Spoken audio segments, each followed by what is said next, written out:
Your savings account is losing value right now. Not because you're bad with money. Because the dollar is designed to bleed slowly. Inflation ate 3.4% of your purchasing power last year. Your wages? They crawled up 4.1% nominally. But after taxes and rising costs, you're barely breaking even. You're working harder. Earning more on paper. But feeling poorer every month. But in January 2026, Norway made a move that sent shockwaves through global finance. Their $1.85 trillion sovereign wealth fund, the largest on Earth, continues a strategic shift that challenges everything we thought about dollar dominance. And here's the part that should terrify you. They're not doing it because they hate America. They're doing it because the math no longer works.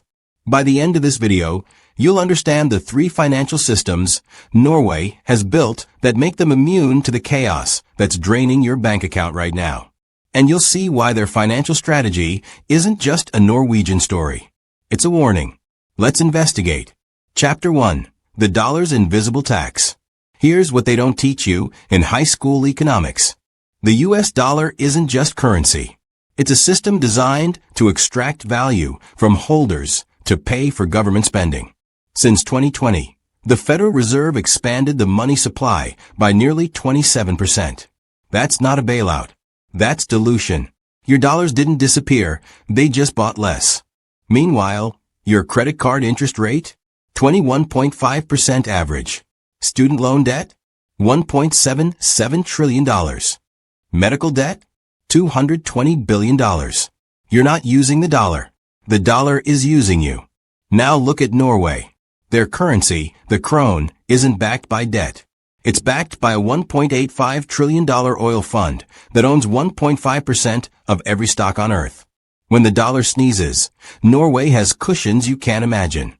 But here's the paradox most analysts miss. Norway's fund is actually heavily invested in U.S. assets. About 70% of their equity portfolio sits in American companies, Apple, Microsoft, Nvidia, Tesla. So why are financial experts worried? Because Norway is quietly rebalancing the architecture of how they hold wealth. And it signals they're preparing for a world where the dollar isn't the only game in town.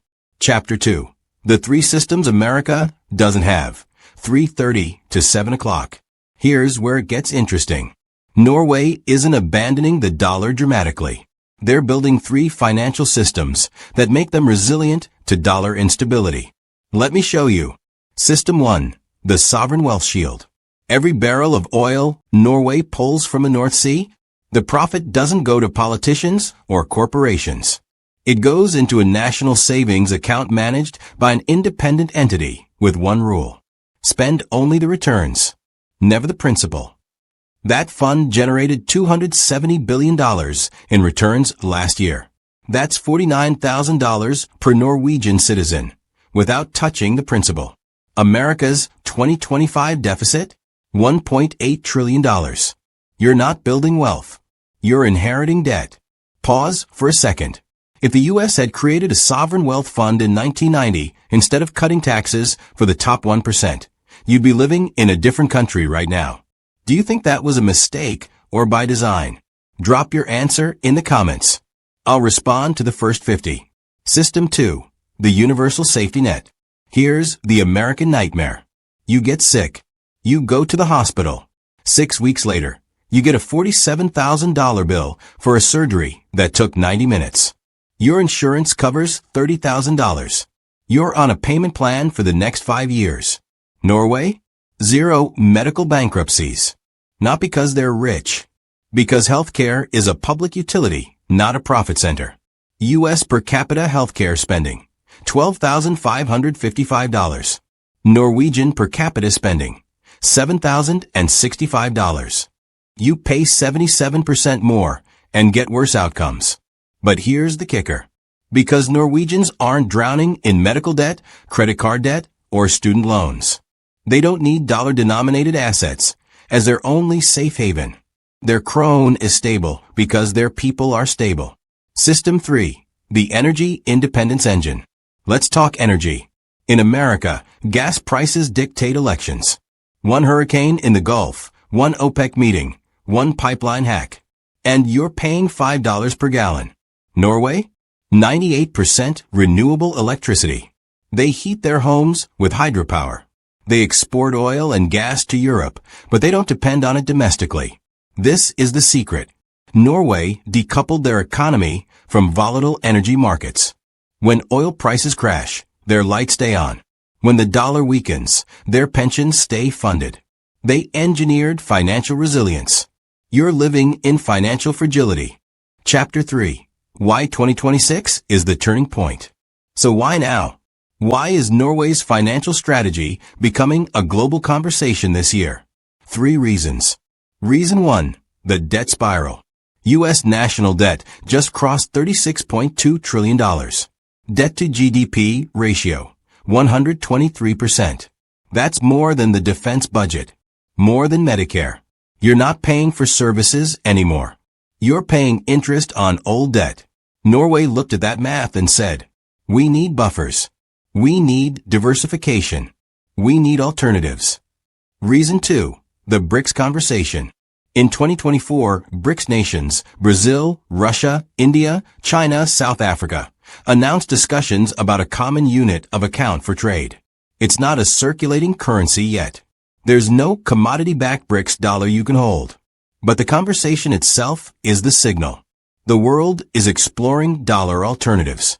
Norway isn't joining BRICS. But they're watching. And they're hedging. They're diversifying into yuan bonds, euro infrastructure, and physical gold. They're not betting against the dollar. They're betting beyond it. Reason 3. Climate capital.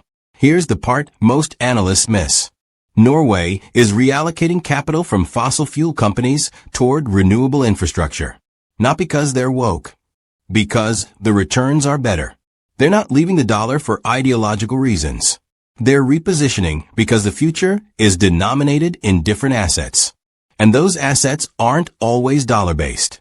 Chapter 4. What this means for you. Let's get personal. You don't control the Federal Reserve.